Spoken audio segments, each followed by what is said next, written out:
Hello, guys. Welcome back. This is Gods on Goal, and finally, the international break is over.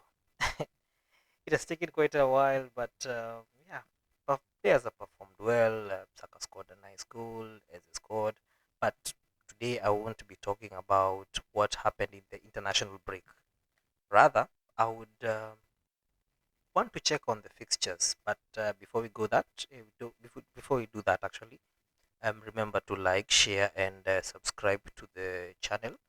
And also, if you listen to audio podcasts, you can also find me on Spotify as Gods on Goal. Subscribe there also. But this is basically going to be an audio format as I work on the videos later on. I'll be doing short videos, the short forms and the long forms at least once or twice a week. And the audios will be more frequent depending on what is going on currently in the football space. So yes, thank you so much, and let's get into it. Now that we are like a day away from the Premier League, and we've enjoyed being on top of the table for like a whole 2 weeks. It has been fun because your rival fans are saying, these guys cannot win. Arsenal have been there before, blah blah blah, and all that nonsense. But if you really think about it, I don't think we are badly off. And if you actually check the fixtures that are coming up on our way, first of all, we dealt with West Ham. We won at least. It wasn't the best game of our lives, but if you check the results of the previous 2 years, how we performed against West Ham, we've lost and not even scored a single goal. So scoring two and not conceding, that is a good thing. And also that's like I think it is the fourth or fifth clean sheet of the season. We've only conceded three goals, one from Liverpool, one from Newcastle, and one from Man City. Out of those goals we conceded, we lost one, we drew one, and we won the other one emphatically, actually, at St James Park. So yes, that's a good thing. That's a good thing in general. So we'll be facing Fulham over the weekend at Craven Cottage. That hasn't been a good hunting ground on our end. We haven't. I think the last time we lost there was a couple of seasons back. We drew like the last season we drew there. The previous season I think we won, but I haven't checked all those. But because we're focusing on the future, because they told us if you finish second, nobody's going to remember what happened across the season. So I'll take that advice, at heart. And the Fulham game, not the easiest, but also not the hardest because it's a London derby. Um, the pressure is on us, and we have to, go and win, get the 3 points, and see how the other game goes between Liverpool and Manchester United. But let's focus first of all on Arsenal. In terms of injuries that I have actually seen, the players are back in training. The only players that are missing is Kai Havertz, Odegaard, of course, because he was injured the last game, and Gabriel Jesus, and fortunately or unfortunately, Ben White has been injured again, or he hasn't, or wasn't seen in training. So we have to make way with Timber. We understand that when Ben White played the whole of last season, well, the whole of the not last season, the previous season, when Timber had the ACL injury and was coming from recovery, he had to play actually with an injury. It wasn't the ideal situation. I don't even know why we never even signed anyone in the right back because we used to also play Thomas Partey there. This season actually in pre-season, and I think the Nottingham game, Mosquera played there. But at least in Cup is there, he can be able to play center back. Mosquera can be able to cover up while Timber needs to rest. So yes, I think we are covered in all bases. And the best part about our team it is that it is stacked. We will go through that list step by step. So yes, the Fulham game I think we will win. Not the easiest, not the hardest, but we shouldn't make it a difficult game. We can score early or maybe score more goals. Don't concede, of course, because that is actually our trademark. We make sure that we don't concede as many chances, not only goals, chances. But yeah, Fulham haven't been have been having an up and down season. At least they're scoring in most games. They lost last time versus Bournemouth, so they will be looking to find a way to get a win against us. And they know they can because they know we are coming with all the pressure. They were coming all the we are top of the table as it stands. So all we need to do right now it's just win games. And if you check our next 3-4 fixtures, first if it's Fulham, and then we have Crystal Palace at home, and then we have Burnley away. Is it Burnley away? Yes. Yeah, we have Burnley away and Sunderland. Those are our currently 4 EPL fixtures. In between there, we have Atletico Madrid in the Champions League, which I'll cover in a different episode. And also we have Brighton in between there in the Carabao Cup. So we have to put our best foot forward. Because if you check the Liverpool fixtures, which the last the next few fixtures that they're going to play, they played against Chelsea, which they lost. That's how we ended up, going on top of them. Then they're playing Manchester United at home. It's never an easy game, but Manchester United currently is it really, really a good team. So I don't expect them to do anything at Anfield. But with football as it stands, and now that Amorim has been given more than 3 years, or rather, he's been given 3 years to, go and do his do his thing, implement his ways. He won't be given a lot of pressure, but now he at least he needs to perform as it stands. So yes, I don't think that's really a bad or a good thing, but it's part of the game. Let me just put it that way. So yes, they'll be facing Manchester United, and then after that they'll have Brentford away, they have Aston Villa home, and Man City away. Most of these games, and especially how Liverpool are playing, they're not as winnable as they look, but they can try and get something compared to our fixtures. Yes, we have to find a way to go and win, because if you look at also Man City, who are I think we are around 3 points above them. They'll be facing Everton at home. Most of the time they do win.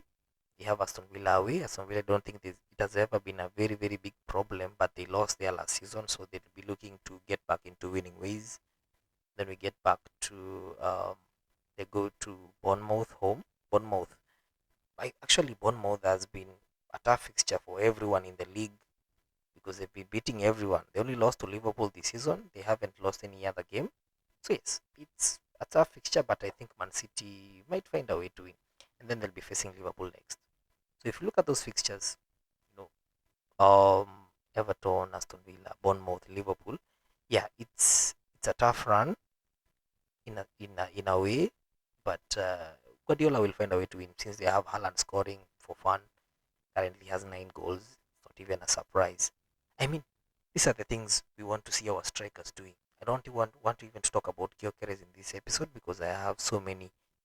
Not only I don't have bad things to say about him, but I don't also don't have so many good things to say about him at this point. So let me just hope he finds his scoring form. I just need like 15 goals this season or maybe 20, and I'll be good. I'll be happy. But anything less than 15, that is a failure, absolutely failure. Because if you check our last season, top goal scorer who was injured almost half a season was Kai Havertz with 9 goals.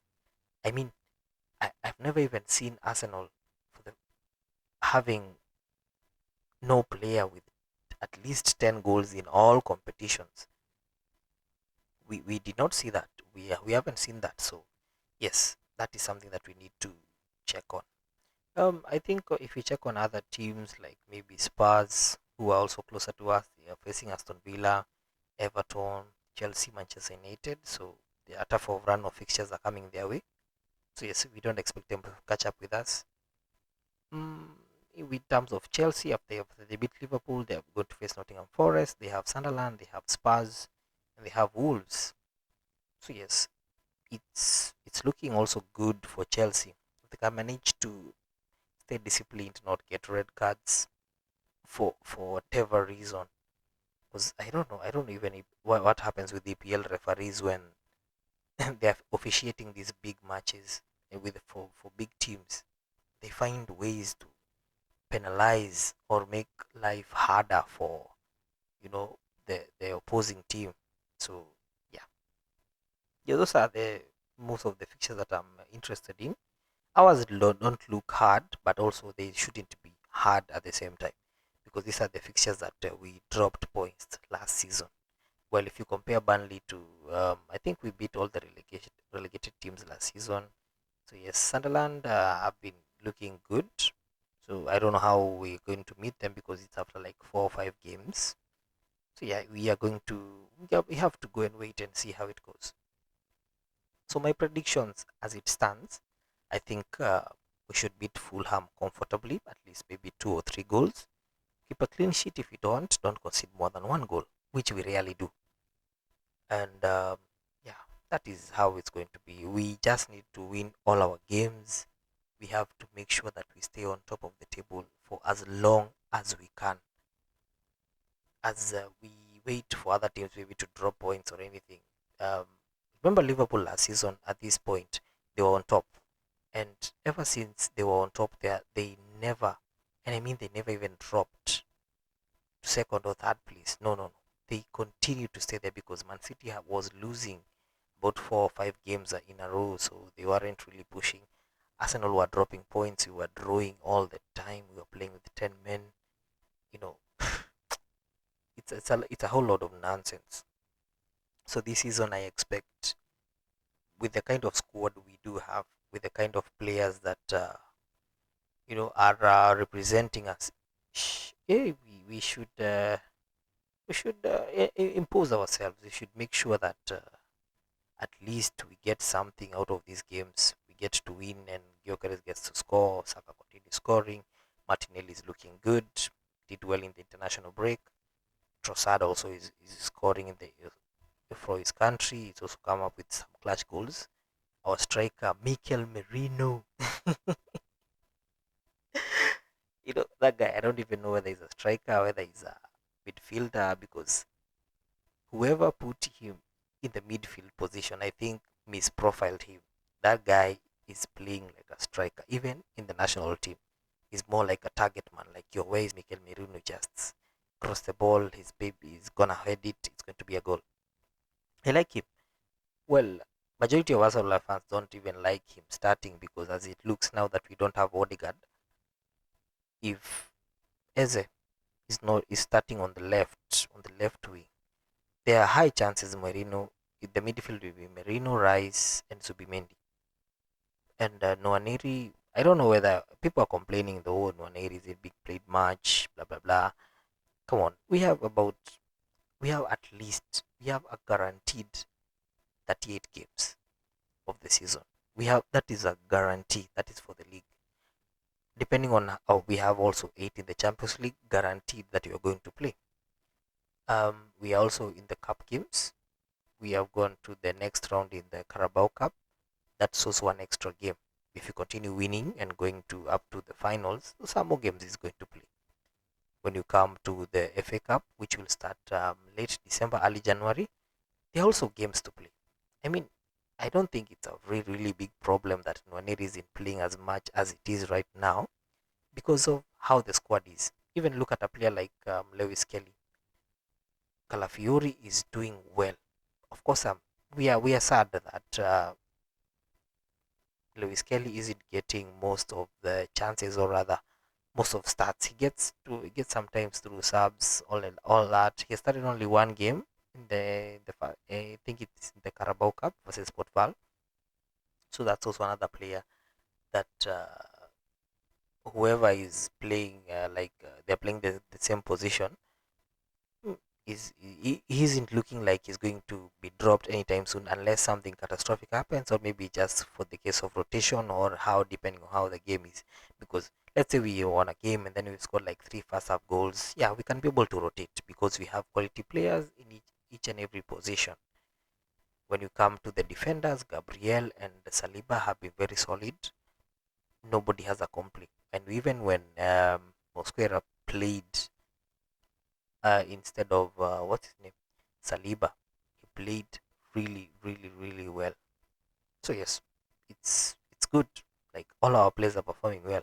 Declan Rice moving well. Zubimendi has been excellent, very excellent. One of the signings of the seasons from my perspective, from where I stand, as compared to other signings in each and every other team. Majority of them have been underwhelming. You know, they have been taking time to put their best foot forward. Even as I here at Arsenal, this for example, what's his name, Gyökeres. Gyökeres just came the other day. He isn't performing as expected. He has 3 goals in like 6 or 7 games, but 10 games in total, he has only like 3 goals. So that is not really a good return because we need more. Maybe it's a new system. Sometimes I miss Havertz. I would like to see Havertz play with him. It's not an easy job to play with under Arteta because you have to be versatile. You have to be playing in multiple positions, and yeah, it's going to be long. It's going to be a long season. So the players who aren't playing regularly right now, I'm sure they'll get a chance.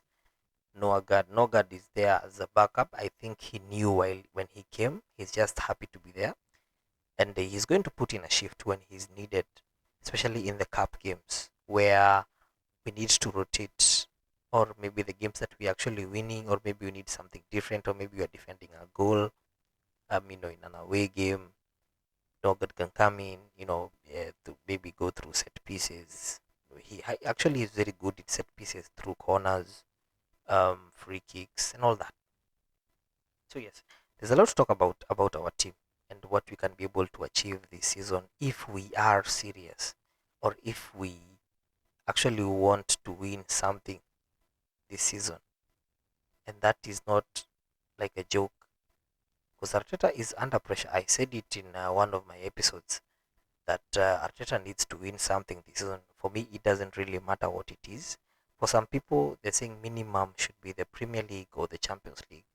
But first of all, we've never won the Champions League. We've only reached one final in our whole, and I mean in our whole history. I mean, how were we expected to win something that we've never won?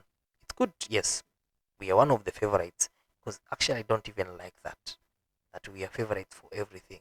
We have a certain percentage to win the league. We also have a certain percentage to win the Champions League. I mean, those are two of the hardest trophies, or rather two of the hardest competitions to actually win, because in a 38 game season in the Premier League, you have to be very consistent. You also have to be very lucky. You need things going your way. You need players to stay away from injury. You need goals to go to the back of the net. You need to hope that the referees do not fuck you up and take away points from you. You need to be alert in a whole 38 game season. When it comes to the Champions League, I think that is just self-explanatory. It's the League of Champions. That means whoever is playing in the Champions League, whether it's a player or it's a team, they are not there because they have been, given an opportunity like you guys go and compete there, blah blah blah. No, they're there because of merit, and they did well in their, domestic leagues. That's why they're there. Some others got through. Some other teams went through playoffs. Also, there, as much as whether it's a small team or it's a big team, playing in the Champions League is a big deal. It's a big deal. Look at a team like Spurs. I don't like talking about them, but look at a team like Spurs. They won. They finished 17th. They won the Europa League.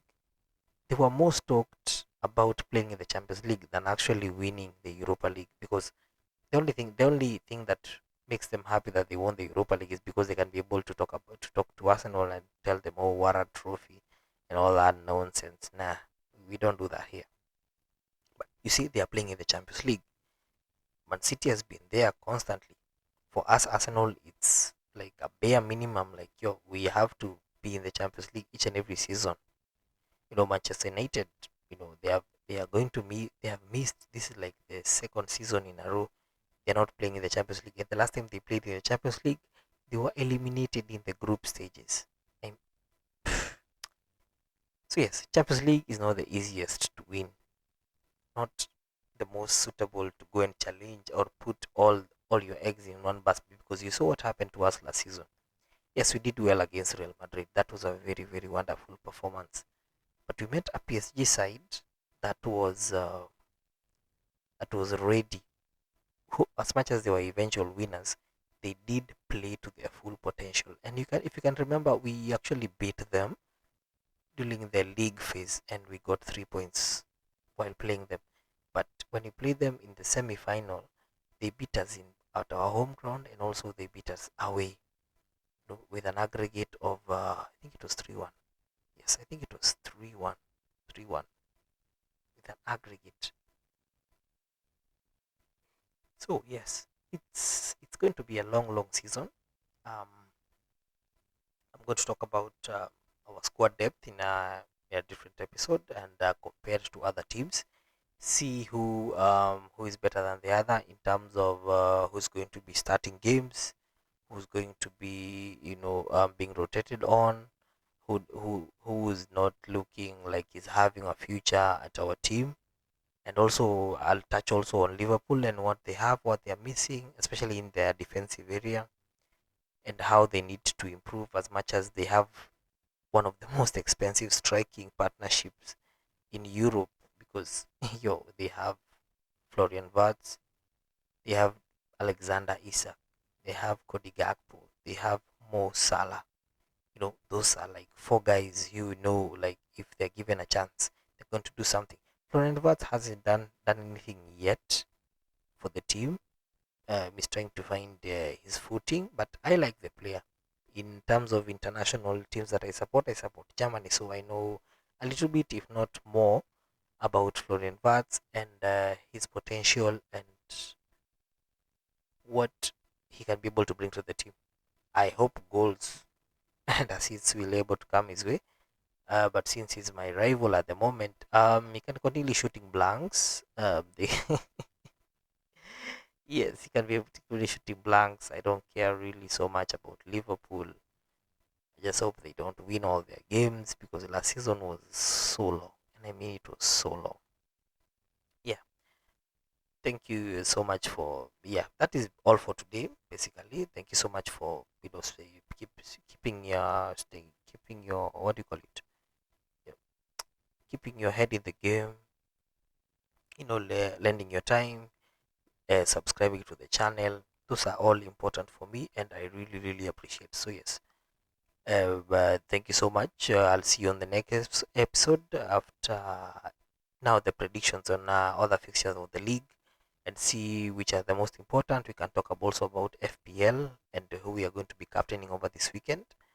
So yes, it's going to be a good one. Remember to like, share, subscribe. This is Gods on Goal. See you on the next one.